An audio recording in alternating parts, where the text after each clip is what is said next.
बिस्मिल्लाहिर्रहमानिर्रहीम। अस्सलाम वालेकुम स्टूडेंट।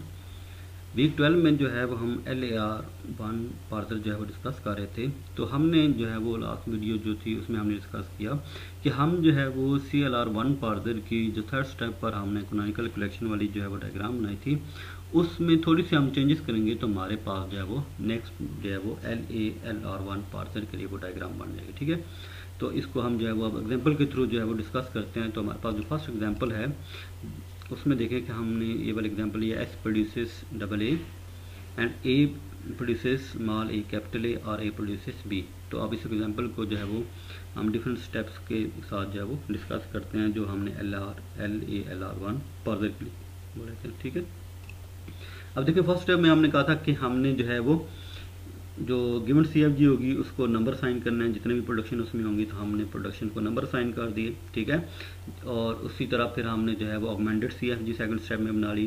तो सेम स्टेप जो है वो CLR1 के भी थे और इसके भी ये थे। ठीक है, थर्ड स्टेप भी जो है वो CLR1 का ही है कि हमने जो है वो canonical collection for CLR1 parser, ये मैंने इसलिए लिखा है ताकि आपको पता चले कि ये वाली जो डायग्राम है ये CLR1 की ही थी। ठीक है, और फिर हम जब इसमें चेंजेस करेंगे तो हमारे पास जो न्यू डायग्राम बनेगी वो क्या बन जाएगी, LAR1 पार्सर के लिए कैनोनिकल कलेक्शन वाली डायग्राम बन जाएगी। ठीक है, तो ये डायग्राम आपने पिछले वीक में भी डिस्कस की थी, अब दोबारा से इसमें जो है वो हम डिस्कस कर लेते हैं। ठीक है, तो इसमें जो है वो हमने क्या काम किया था कि हमने जो ऑगमेंटेड CFG में जो न्यू जो है वो सिंबल ऐड किया था, प्रोडक्शन ऐड की थी, तो उसमें हमने कहा था S' प्रोड्यूसेस डॉट S। तो यहाँ से हमने स्टार्टिंग पॉइंट लिया था और उसमें हमने फिर जो है वो डॉलर साइन जो है वो as a look at symbol use किया था, तक हमने स्टार्टिंग पॉइंट जो है वो इसमें मेंशन कर दिया था। ठीक है, फिर हमने कहा था कि जब डॉट के बाद कैपिटल S आपको नज़र आ रहा है तो इसका मतलब है कि इस पर क्लियर अप्लाई होगा। ठीक है, तो हमने कहा था कि डॉट के बाद जब भी नॉन टर्मिनल होगा तो उस पर क्लियर अप्लाई करना। ठीक है, तो S की जो प्रोडक्शन होंगी वो हमने लिखा है, S प्रोड्यूसेस डबल ए था तो ये हमने फिर इसमें ऐड कर दी S प्रोड्यूसेस डबल ए और स्टार्ट में हमने डॉट लगा दिया। ठीक है, फिर हमने कहा था कि जब आपने ये वाला जो S था इसकी प्रोडक्शन लिखी तो S के बाद नेक्स्ट वाला जो सिंबल है उसको भी देखना है। ठीक है, तो S के बाद वाला जो सिंबल है उस यहाँ पर तो अभी नहीं है, तो हमने कहा था कि जब उस जिसकी प्रोडक्शन आपने लिखी थी उसके बाद अगर कोई सिंबल नहीं होगा तो फिर जो नेक्स्ट लुक हेड सिंबल होगा वही इस न्यू प्रोडक्शन का भी लुक हेड सिंबल बन जाएगा। ठीक है, ये वाला केस हो गया। अब देखें डॉट के बाद डबल ए आ रहा है ना सेकंड प्रोडक्शन में, तो डॉट के बाद सेकंड एक आ रहे हैं, दो ए आ रहे हैं, तो इसमें हम देखें कि जब ए हमारे पास था तो नॉन टर्मिनल था तो इस बार क्लियर अप्लाई होगा, तो क्लियर अप्लाई होगा तो ए की दोनों प्रोडक्शन हमने लिखी, स्टार्ट में हमने डॉट लगा दिया। ठीक है, अब जो है वो इन दो न्यू प्रोडक्शन का जो है वो लुक एट सिंबल लिखना है, तो इसके लिए हमने कहा था कि जिसकी प्रोडक्शन आपने लिखी थी उसके बाद वाला सिंबल देखना है, अगर तो नॉन टर्मिनल होगा तो उसका फर्स्ट सेट लिखना है। तो ए का फर्स्ट सेट क्या था, ए और बी, तो वो हमने लुक एट सिंबल में यहाँ पर लिख दिए दोनों में ना। ठीक है, तो अब यहाँ पर जो न्यू सिंबल है इसमें डॉट के बाद एक स्मॉल ए आ रहा है, डॉट के बाद बी आ रहा है, जिसका मतलब है टर्मिनल आ रहे हैं, तो टर्मिनल आएंगे तो इसमें जो है वो क्लियर ऑपरेशन परफॉर्म नहीं होगा। ठीक है, फिर हमने कैसे ये वाली नेक्स्ट वाली स्टेट्स बनाई, तो हमने कहा था कि डॉट के बाद हमने डिफरेंट सिंबल्स देखने हैं, तो डॉट के बाद S आ रहा है, डॉट के बाद कैपिटल ए आ रहा है, डॉट के बाद स्मॉल ए आ रहा है, डॉट के बाद बी आ रहा है, तो ये चार डिफरेंट सिंबल है, तो चार आउटगोइंग ट्रांजिशन आपने करनी है यहाँ पर। ठीक है, तो चार जो है वो डिफरेंट ट्रांजिशन पर आप देखें, फर्स्ट S जब जो है वो रीड होगा तो डॉट की पोजीशन चेंज हो जाएगी, S डॉट बन जाएगा। ठीक है, और ये वाली स्टेट जो है वो टर्मिनेट हो जाएगी। ठीक है, और जब आपने एक स्टेट से दूसरी स्टेट पर मूव कर रहे हैं, गो टू का ऑपरेशन जो परफॉर्म हो रहा है, तो अब आपके पास यहाँ पर जो बैकेंड वाली स्टेट थी उस पर जो लुक एट सिंबल होगा वही नेक्स्ट मूव होगा। ठीक है, सिंबल लुक एट सिंबल के कब चेंज होंगे, जब क्लियर का ऑपरेशन परफॉर्म होगा, फिर आपने देखना है कि क्या लुक एट सिंबल चेंज होता है या नहीं होता। ठीक है, ए के साथ आपने जब मूवमेंट की तो हमारे पास देखें कि S produces dot double A था, तो ये क्या बन जाएगा, S produces A dot A, और इसमें डॉलर साइन था तो यहाँ पर भी डॉलर साइन आ गया। ठीक है, फिर आप देखें डॉट ई के बाद ए आ रहा है तो ए पर क्लियर अप्लाई होगा, तो ए की हमने दोनों प्रोडक्शन लिखी। ठीक है, लेकिन जो सेकंड ए था उसके बाद कोई सिंबल नहीं था तो हमने डॉलर साइन का ही लुक एट सिंबल यहाँ पर न्यू प्रोडक्शन के साथ लगा दिया। ठीक है, तो ये वाली स्टेट भी कंप्लीट हो गई थी। स्मॉल ए के साथ प्रोडक्शन की, तो स्मॉल ए के साथ जब आपने प्रोडक्शन की तो A produces A dot A बन गया, तो कैपिटल ए डॉट के बाद आ रहा था, फिर क्लियर अप्लाई हुआ तो फिर हमने दोनों प्रोडक्शन लिखी और उनके लुक एट सिंबल भी लिख दिए, ए और बी। क्यों लिखे, क्योंकि ए के बाद कोई सिंबल नहीं था तो जो आगे लुक एट सिंबल थे वो यूज़ हो गए ना। ठीक है, बी के साथ जब आपने देखा तो ए प्रोड्यूसेस बी डॉट बन जाएगा, और इसका जो लुकआउट सिंबल था ए बी वही यहाँ पर आ जाएगा, तो यहाँ पर टर्मिनेट हो गया ना, ठीक है। अब अगर आप देखते हैं यहाँ पर, तो इसमें ये वाला जो डायग्राम है ये हम ऑलरेडी जो है वो वीक 11 में जो है वो डिस्कस कर चुके हैं, ठीक है। इसको दोबारा डिस्कस करने का मकसद ये था कि आपको वो चीज़ पॉइंट आउट करनी है कि जहाँ पर जो है वो इस वीक का जो पार्सर है वो डिफर करेगा, ठीक है। तो इसमें देखें कि ये वहाँ तक हमने डिस्कस कर लिया था, नेक्स्ट जो मूवमेंट है वो भी इसी तरह का होगी और ये सब कंप्लीट हो जाएगी ना, ठीक है। अब जहाँ पर डिफरेंस बन रहा है वो देखें कि हम करना क्या चाह रहे हैं इसमें ना। अब देखें यहाँ पर I4 जो है इसमें देखें ए प्रोड्यूसेस बी आ रहा है और लुकआउट सिंबल ए और बी आ रहे हैं, ठीक है। तो ये वाली जो स्टेट बनी है इसमें देखें कि जब हम यहाँ से मूव किया ए प्रोड्यूसेस डॉट बी, तो ये बन जाएगा ए प्रोड्यूसेस बी डॉट, और इसका यहाँ पर लुकआउट सिंबल था डॉलर, तो हमने यहाँ पर डॉलर साइन किया। अब देखें कि ये वाली जो प्रोडक्शन है I7 वाली स्टेट जो है इसमें जो प्रोडक्शन है और जो I4 में प्रोडक्शन है वो दोनों सेम है, लेकिन यहाँ पर लुकआउट सिंबल आ रहा है ए और बी, यहाँ पर क्या आ रहा है डॉलर साइन। तो हमने जो है वो क्योंकि लुकआउट सिंबल डिफरेंट थे तो हमने CLR1 में पार्सिंग में हमने इनको नई स्टेट्स नंबर असाइन किए, ठीक है। सेम केस यहाँ पर भी होगा कि हमारे पास जो I6 है और जो I3 है ये वाली स्टेट, इन दोनों में भी आपको नज़र आ रहा होगा कि ये प्रोडक्शन सेम है लेकिन लुकआउट सिंबल चेंज है, यहाँ पर डॉलर है, यहाँ पर ARB है, ठीक है।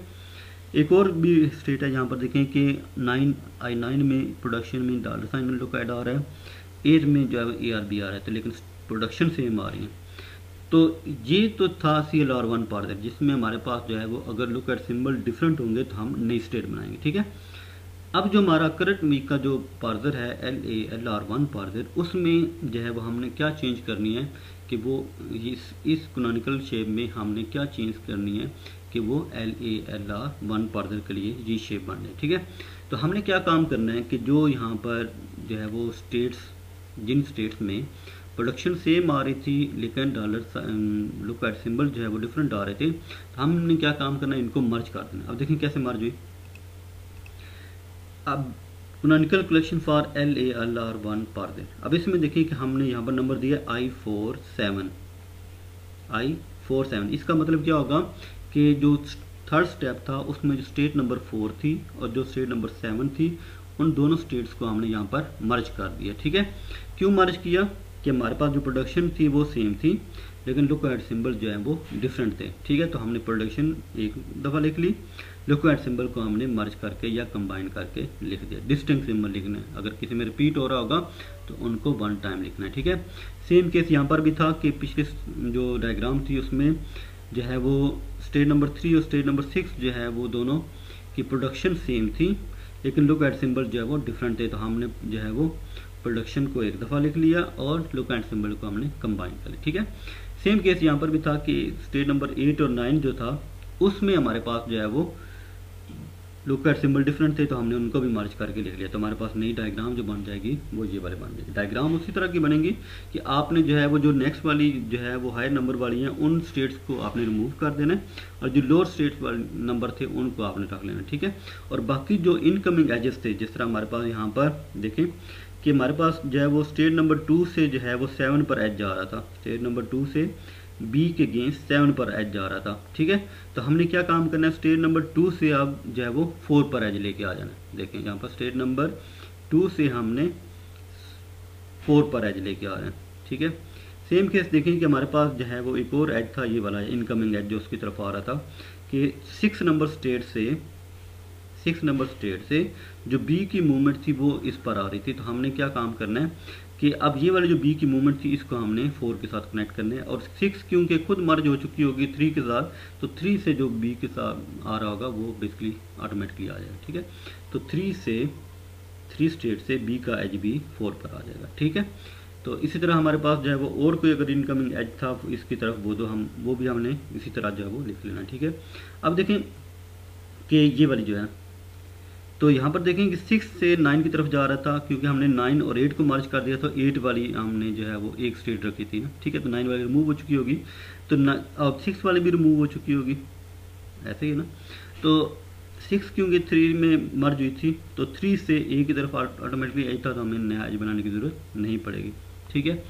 अब इसमें देखेंगे जो 6 वाली जब ख़त्म होगी तो हमारे पास जो है वो ये वाले एज भी सारे के साथ ख़त्म हो जाएंगे। तो ए जो है वो बेसिकली ऑटोमेटिकली क्या बन जाएगा, ए का जो है वो एज 3 पर आ जाएगा, क्योंकि ये वाले 6 जो है वो मर्ज हो गई है 3 में।